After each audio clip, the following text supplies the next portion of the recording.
Doctor A K. Ojha YouTube channel में सभी का स्वागत है। मेरे हाथ में यह एनसीईआरटी की बुक है। एनसीईआरटी हिस्ट्री यानी इतिहास और क्लास 6 कक्षा 6 की यह पाठ्य पुस्तक है। यह टेक्स्ट बुक है और इसी का चैप्टर 4 के कुछ टॉपिक के बारे में मैं आपसे चर्चा करूंगा। आज का जो टॉपिक है वह है मवेशी, घोड़े और रथ। मवेशी यानी कैटल्स, घोड़े यानी हॉर्सेस और रथ यानी चैरियट्स। और यह ऋग वैदिक काल चल रहा है, यानी ऋग्वेद के काल में, जो कि ऋग वैदिक काल या अर्ली वैदिक काल कहा जाता है। उस समय किस तरह के मवेशी होते थे, किस तरह के घोड़े और रथ होते थे, और उसके बारे में लोगों का क्या सोचना था, और ये सब चीजों के बारे में चर्चा होगी। तो देखिए यहाँ पर हमने टॉपिक लिख दिया है एनसीईआरटी हिस्ट्री क्लास 6 चैप्टर 4 यानी अध्याय 4 पार्ट 4। ये देखिए रोमन में लिखा है और ये आपको इंग्लिश में लिखा है।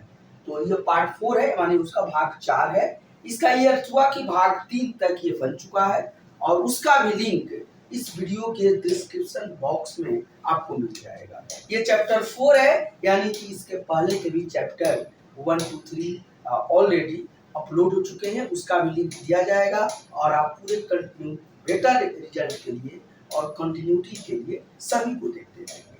तो आइए मेरे साथ, आइए, हम समय को बर्बाद नहीं करेंगे, लेकिन एक चीज आपसे तो जरूर याद दिलाने के लिए, कभी तक अगर आप doctor A K. Ojha YouTube channel को सब्सक्राइब नहीं किए हैं तो यह आपके लिए यूजफुल है, यह आपके फायदे का है, बट उन सभी छात्रों के फायदे के लिए है जो क्लास 6 के हैं। साथ ही साथ उन सभी स्टूडेंट्स के लिए ये बहुत ही यूजफुल है जो किसी भी कॉम्पिटिटिव एग्जामिनेशन यानी प्रतियोगी परीक्षा की तैयारी कर रहे हैं, चाहे वो बड़ा एग्जाम हो, आईएएस लेवल का एग्जाम हो, यूपीएससी के एग्जाम हो, या कुछ छोटे स्तर के एसएससी आदि एग्जाम्स हो।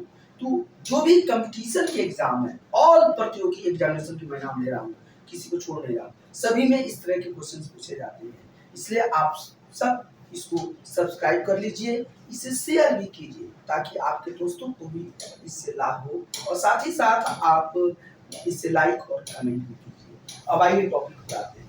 तो देखिए आज का टॉपिक जो है मवेशी, घोड़े और रथ।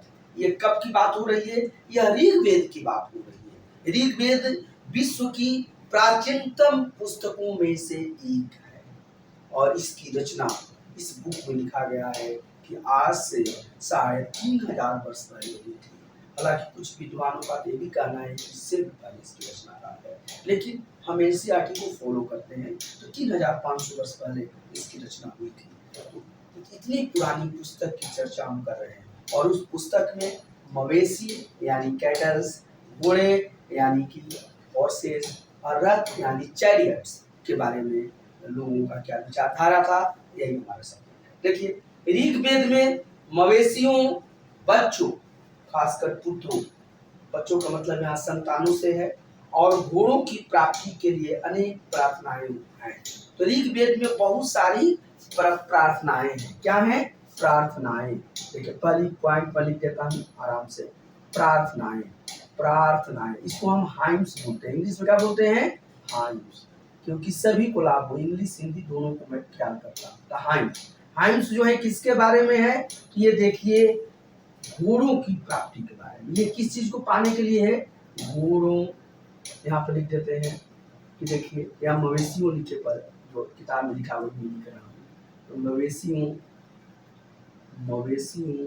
यानी कैटल्स, मवेशियों, बच्चों, यहाँ संतानों लिखिए, संतानों, और ब्रैकेट में है खासकर पुत्र। खासकर इसमें बताया गया है कि वो लोग पुत्र संतान की ही कामना ज्यादा करते थे, लेकिन अगर पुत्री भी होती थी तो उसका भी वो लोग प्यार कम नहीं करते थे। ये पुस्तकों में इसकी चर्चा मिलती है, लेकिन पुत्र संतान की यहाँ पर बात है कि खासकर पुत्रों की वो लोग कामना विशेष करते थे, लेकिन अगर पुत्री भी तो ये संतान की वो कामना करते थे। आजकल तो हर चीज एक विवादित विषय बन जाता है, तो पुरुष प्रधान समाज है और उस समय लोग युद्ध करते थे, तो युद्ध के मैदान में पुत्र संतान ही जाते थे और अपने शत्रुओं पर विजय पा के आते थे। तो पुत्र संतान की योद्धा के रूप में, योद्धा के रूप में लड़ने के लिए विशेष रूप से वो पुत्र संतानों की कामना करते थे। और लेकिन अगर पुत्री भी होती थी तो उसको बहुत प्रेम करते थे। तो ये यहाँ पर है। और देखिए घोड़ों, घोड़ों हॉर्स, क्योंकि देखिए सब क्या है, घोड़ों की प्राप्ति के लिए प्रार्थनाएं जो है मवेशी संतान, खासकर पुत्र संतान और घोड़ों की प्राप्ति के लिए। घोड़े भी युद्ध क्षेत्र में काम आते थे, पुत्र संतान भी काम आते थे और मवेशी जो थे वो उनके लाइवलीहुड के लिए, आजीविका के लिए ये जरूरी थे। लेकिन बार बार मैं चर्चा दे रहा हूँ कि उसमें ये नहीं कि जो पुत्री है या गर्ल चाइल्ड है उसका उपेक्षा किया गया है, बल्कि उसको भी वो लोग उतना ही प्रेम करते थे, उसको द्विता शब्द बोलते थे और भी इसमें चर्चाएं मिलती है। घोड़ों को लड़ाई में रथ खींचने के काम में लाया जाता था। देखिए बात आ गया, घोड़ों का काम क्या होता था, घोड़े का जो काम था देखिए यहाँ पर, वह घोड़े का काम क्या था, लड़ाई में लड़ाई यानी युद्ध, वार, लड़ाई यानी युद्ध में रथ खींचने का काम, रथ खींचने का काम, रथ खींचने का काम। तो उस समय चैरियट्स बनते थे, रथ बनते थे और रथ में घोड़ों को आपको लगाया जाता था और रथ खींचते थे।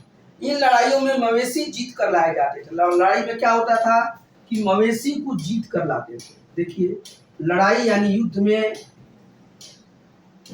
में मवेशी जीत कर लाते।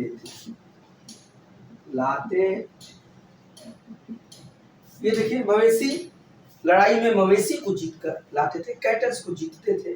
और आपको पता है कि महाभारत काल में ये चर्चा आया है कि जब पांडवों को आपको अज्ञातवास हो गया, अज्ञातवास के जब समाप्त हो गया था उस समय, तो हालांकि अभी कौरव पक्ष उसको कैलकुलेट ठीक से नहीं कर पाया था और उसी समय युद्ध होता है गायों के लिए, विराट सम्राट राजा की गायों के लिए अर्जुन जाते हैं और विराट राजा का जो लड़का है तब वो भी जाता है और अर्जुन जाकर सभी को वहां पर एक तरह से युद्ध में पराजित करते हैं। तो ये सब चर्चा आई है। तो उस समय मवेशी के लिए, गायों के लिए, घोड़ों के लिए, ये सब के लिए युद्ध भी होते थे। तो ये लोग युद्ध में जीत कर उन सबको लाते थे। लड़ाइयाँ वैसे जमीन के लिए भी लड़ी जाती थी। देखिए युद्ध में क्या होते थे, मवेशी युद्ध में, देखिए युद्ध में लिख देता हूँ, मवेशी जीत कर आते थे। युद्ध में और क्या होता था, युद्ध जो होते थे जमीन के लिए, किसके लिए, जमीन के लिए, जमीन युद्ध जो है जमीन के लिए होते थे। तो युद्ध शुरू से ही जमीन के लिए होते रहे। आज भी कहा जाता है कि 3 चीजों के लिए बहुत ज्यादा युद्ध हुए हैं, तो जल, जोरू और जमीन के लिए। तो एक तरह से जमीन के लिए युद्ध होते थे उस समय भी और लोग जमीन को जीतते थे। आज भी भारत के साथ, चाइना के साथ आपका जमीन के कारण ही भारत चाइना का जो बहुत ज्यादा विवाद चलता रहता है, टेंशन। पाकिस्तान का जो पाक ऑक्युपाइड जो कश्मीर है, पाकिस्तान में भी चला गया है, भारत का वो अपना अंग है और तो इसके लिए हमारा तनाव। तो जमीन के लिए युद्ध पहले से होते आ रहे हैं, या ऋग्वेद के काल में भी होते थे। तो युद्ध जमीन के लिए होते थे, मवेशी के लिए होते थे और जीतने पे इसको लोग लाते थे।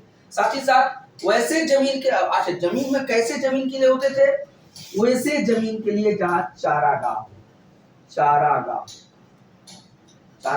यानी कि जहाँ फॉडर्स मिलते हो, पशुओं को खाने का चारा, जहाँ अच्छे चारागाह हो वैसे हूँ, ऐसे जहाँ चारागाह हूँ या उपजाऊ जमीन है। देखिए उपजाऊ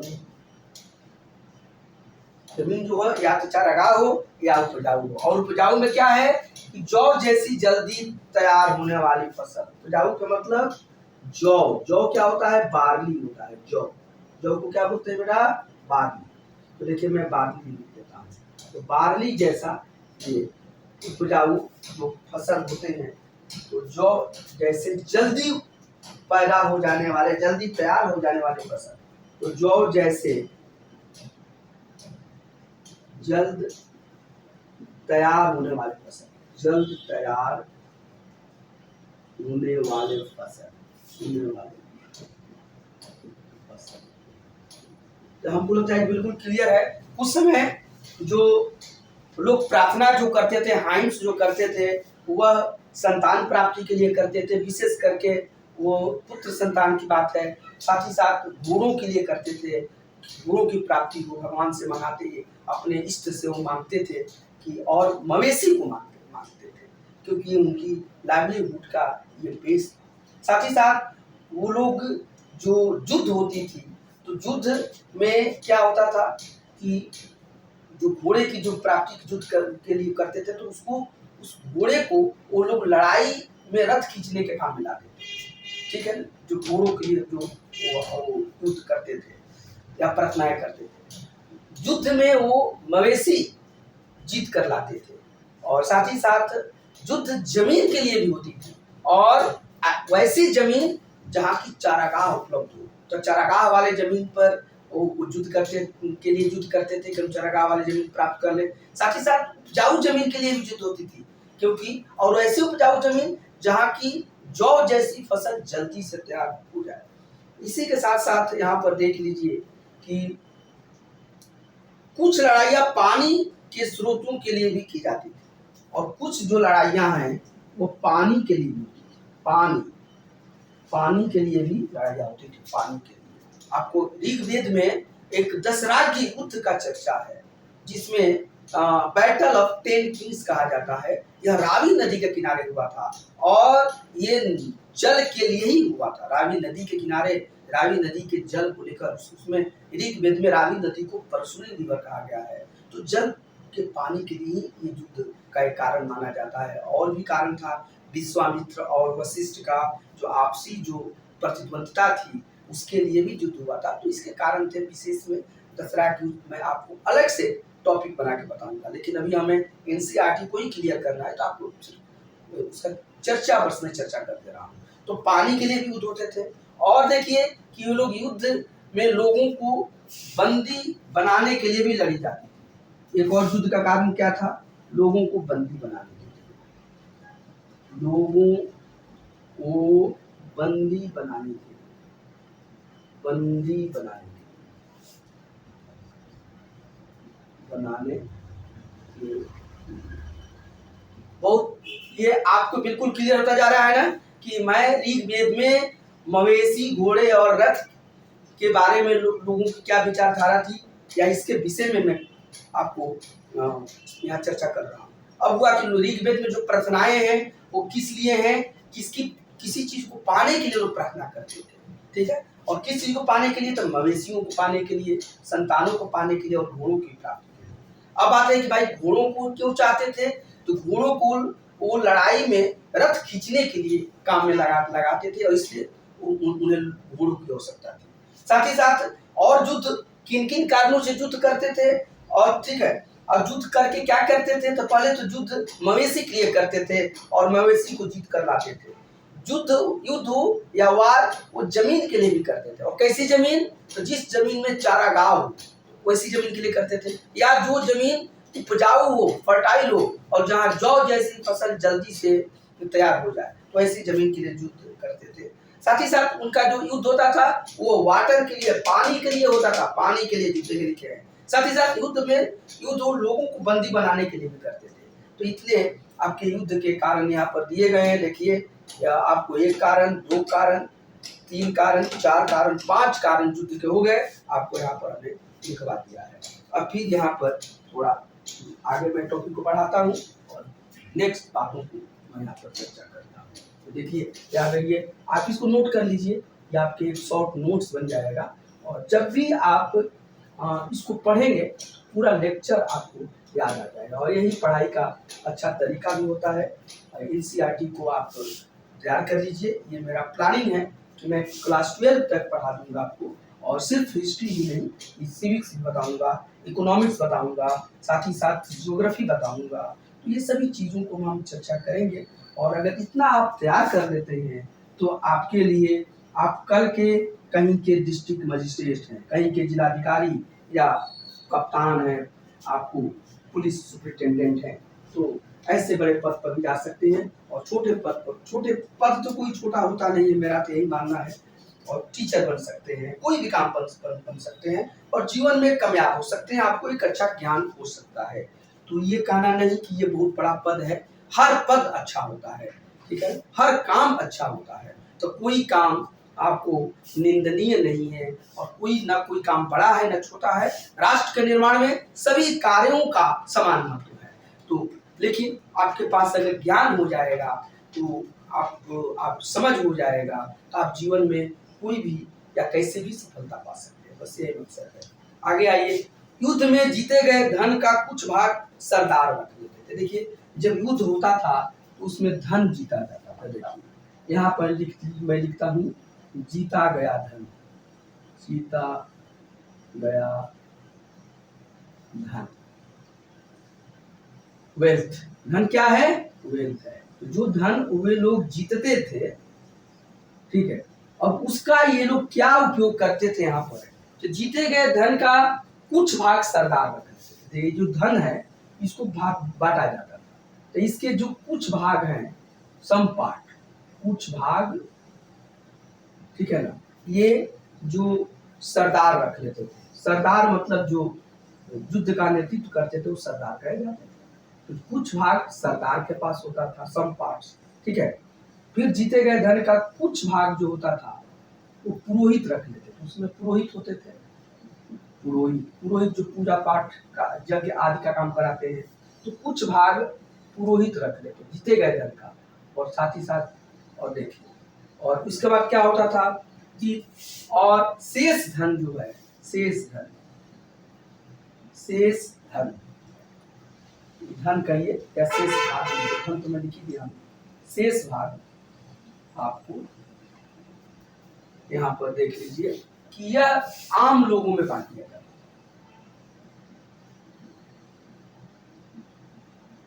आम लोगों में। तो बस बहुत हो गया कि जो जीता गया धन था, वेल्थ था, उसके कुछ भाग यानी सम पार्ट्स, ठीक है ना, सरदार के पास रह जाता था, सरदार ले लेते थे कुछ हिस्सा, कुछ भाग पुरोहित को चला जाता था, पुरोहित में बांट दिया जाता था। और जो शेष भाग बचता था उसको आम जनता में लोग क्या करते थे, डिस्ट्रीब्यूट कर देते थे, बांट देते थे, आम लोगों में बांटा जाता था। लिख लीजिए, बांटा जाता था।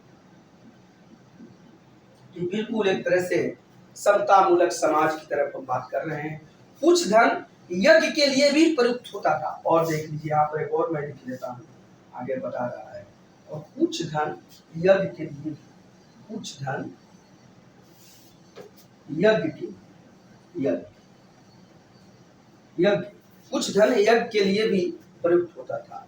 यज्ञ की आग में आहुति दी जाती थी, ठीक है ना। तो यज्ञ में क्या होता था कि यज्ञ जब होता था, तो अब यहाँ पर यज्ञ आ जाइए, यज्ञ में क्या होता था, आहुति। आहुति कहाँ की किसमें दी जाती है, आग में। ये सब लोग जानते हैं जो भारतीय संस्कृति से हैं। आहुति आग में, आग में यज्ञ में आहुति दी जाती थी। और नहीं, आप कहीं भी यज्ञ होता है तो कोई भी आपके यहाँ शुभ काम होता है तो यज्ञ करते हैं, या किसी भी काम में शुद्धिकरण की यज्ञ करते हैं, या मन की संतुष्टि के लिए तो आप यज्ञ करते हैं, पूजा पाठ में यज्ञ करते हैं, तो उसमें आहुति दी जाती है। और जो आहुति है उसमें क्या बोलते हैं, स्वाहा स्वाहा, ओम विष्णु नमः स्वाहा, ओम आग्नेय नमः स्वाहा, ऐसा बोलते हैं। पता है स्वाहा कौन है? ये स्वाहा अग्निदेव की पत्नी का नाम है और उनके नाम से ये दिया जाता है। नहीं, आज भी है भाई, पत्नी के नाम से कोई काम करते हैं तो लोग बहुत खुश हो जाते हैं। तो ये आज ही की बात नहीं है, उस समय भी लोग पत्नी के नाम से, यानी जो उनकी बेटा राफ होती है उनके नाम से अगर अग्निदेव को यज्ञ आहुति दी जाए तो आहुति अग्निदेव स्वीकार करते हैं। अगर स्वाहा बोल के नहीं कीजिएगा तो वो आपकी आहुति नहीं स्वीकार की जाएगी। तो यहाँ पर, तो अब खैर हमारा जो टॉपिक है यज्ञ, यज्ञ में वो आहुति देते थे। आहुति किसमें? अग्नि में। अग्नि को आहुति दिया जाता था और माना जाता था कि अग्नि को देवताओं का मुख माना गया है और माना गया है कि अग्नि में आहुति देके आप अपनी आहुति को, उस चीज को देवता तक पहुंचाते हैं। तो अग्नि एक तरह से संवाहक का काम है, मीडिएटर का काम करती है, ले जाने का। आपकी जो जिस चीज का आहुति दे रहा है वो पर्टिकुलर देवता तक पहुंच जाती है, जिस देवता के नाम लेकर आहुति दी जाती है। यही इसमें सेंस है। और देख लीजिए साथ ही साथ ये आहुतियां देवी देवताओं को दी जाती थी। सही बात है। आहुति किसको दी जाती थी? तो ये जो आहुति है वो देवी देवता को दी जाती है। देवी देवता, गॉड गॉडेस को ये आहुति दी जाती थी। साथ ही साथ इसमें देखिए और आपको ये बताया गया है कि आहुति में घी, अनाज और कभी कभी जानवरों की भी आहुति दी जाती थी। ये जो आहुति है इसमें लोग क्या कह देते थे? तो घी है, अनाज है और कभी कभी, समटाइम्स, हमेशा कभी कभी जानवर। उस समय ऐसी चर्चा आई है, लेकिन ये ज्यादा घी और अनाज की आहुति है, कभी कभी जानवर की भी चर्चा है और तो आहुति दी जाती थी। इसके साथ देखिए हालांकि सब बातों पर, जानवर पर अभी विवाद भी चल रहा है कि हो सकता है कि उस बात को ठीक से समझा नहीं गया हो या कई इसके कारण हो सकते हैं। तो हम लोग पहले टॉपिक पर आए कि आहुति में जो सब होते थे जनरली वो लोग घी और अनाज का आहुति देते थे, कभी कभी जानवरों की आहुति की भी चर्चा है। साथ ही साथ अधिकांश पुरुष इन युद्धों में भाग लेते थे। युद्ध में अधिकांश पुरुष, ऐसा नहीं कि उसमें मैक्सिमम समाज के जो पुरुष वर्ग था वो युद्ध में भाग लेता था। तो ये भी एक आप नोट कर लीजिए कि अधिकांश पुरुष युद्ध में भाग लेते थे। अब देखिए आपको बिल्कुल समझ में आ रहा होगा, कोई इसमें बहुत बड़ी बात नहीं है। आप इसको एक दो बार ऐसा पॉज करके भी आप सुन लीजिएगा, आपको बिल्कुल याद हो जाएगा। और मेरा ये मानना है और मैं इसी उम्मीद से इसे तैयार कर रहा हूँ, बहुत आसान भाषा में बोला जाए ताकि आप उसको याद कर लें। और जो भी चीज़ मैं नोट कराता हूँ उसे आप नोट भी कर लें, ये आपके लिए बहुत सुविधाजनक होगा। और इस बात का आप विश्वास रखें कि बुक्स है तो ठीक है, अगर बुक्स नहीं है तो उसके बाद भी मैं बहुत सभी चीज़ों को बता रहा हूँ, कुछ भी इसमें छूट नहीं रहा है। तो आप सिर्फ मेरी इस स्पीच पर ही आप डिपेंड हैं, तो आप संतुष्ट रहिए। पूरी एनसीईआरटी आप पढ़ रहे हैं, कुछ एक्स्ट्रा चीज भी आपको मिल रही है। अब देखिए अब युद्ध में कौन लोग भाग लेते थे? अब युद्ध में आइए, युद्ध में भाग लेने की बात है। युद्ध, वार, युद्ध में कौन भाग लेते? देखिए अधिकांश पुरुष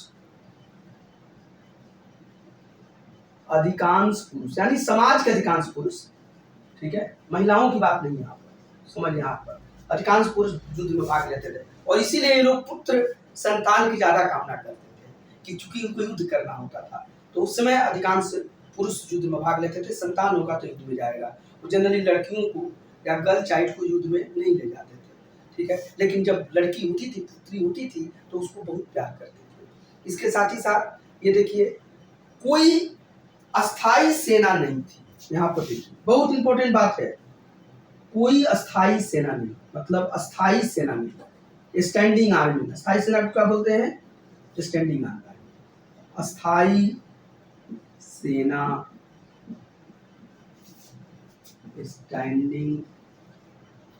स्टैंडिंग आर्मी क्या थी? नहीं। बहुत इंपॉर्टेंट बात है कि स्टैंडिंग आर्मी उस समय लोगों के पास नहीं थी। जैसे आज भारत सरकार के पास स्टैंडिंग आर्मी है, जब भी कोई प्रॉब्लम होता है तो सेना को उतार दिया जाता है, ऐसी उनके पास आर्मी नहीं होती थी। लेकिन लोग सभाओं में मिलते जुलते थे और युद्ध और शांति के विषय में सलाह मशवरा करते थे। और उसका क्या, अस्थाई सेना नहीं थी, लेकिन अधिकांश पुरुष युद्ध में भाग लेते थे। अधिकांश पुरुष युद्ध में, लिख लीजिए, पूरा लिख दीजिए। तो सभी लोगों को एक तरह से युद्ध की ट्रेनिंग रहती थी। अधिकांश पुरुष युद्ध में भाग, तो वही लोग थे, फिर सेना की जरूरत नहीं थी। जब जरूरत होता था तो लोग वहां पर जुट जाते थे। इसलिए युद्ध को क्या कहा जाता गया है? संग्राम। क्योंकि जो ग्राम होते थे, विलेज होते थे, यूनिट होते थे, और जब दो ग्राम आपस में टकराते थे तो क्या हो जाता? संग्राम हो जाता था। उसी संग्राम को हम युद्ध कहते हैं। और ग्राम के, गांव के सभी लोग लड़ते थे, सभी लोग युद्ध लड़ने की कला में जानते थे और उनको इस चीज के लिए प्रोत्साहित किया जाता था। इसलिए उनके पास कोई अभी स्टैंडिंग आर्मी अभी नहीं होती थी। लोग सभाओं में मिलते जुलते थे और युद्ध और शांति के विषय में सलाह मशवरा करते थे। देखिए सभा होती थी, सभा, और सभा में लोग मिलते थे और सभा में ही लोग आकर युद्ध और शांति की बात करते थे। युद्ध और शांति, युद्ध और शांति की बात बहुत इंपॉर्टेंट बात है। उस समय की जो उनकी जो व्यवस्था चलती थी, और अगर कहाँ युद्ध करना है, कहाँ शांति करनी है, तो ये लोग आपस में ही सलाह कर लेते थे। और इसके लिए उस समय सभा और समिति होती थी। यहाँ सिर्फ सभा की चर्चा आया है, लेकिन उसमें सभा, समिति, विदत भी होती थी। सभा, समिति, विदत।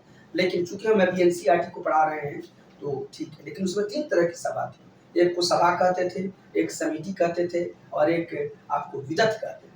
ठीक है, लेकिन यहाँ पर अभी सभा पाइए कि लोग युद्ध और शांति की बात जो है सभा में बैठ के कर लिया करते थे। साथ ही साथ यहाँ पर देख लीजिए, यहाँ ये ऐसे लोगों को अपने सरदार चुनते थे जो बहादुर और कुशल योद्धा।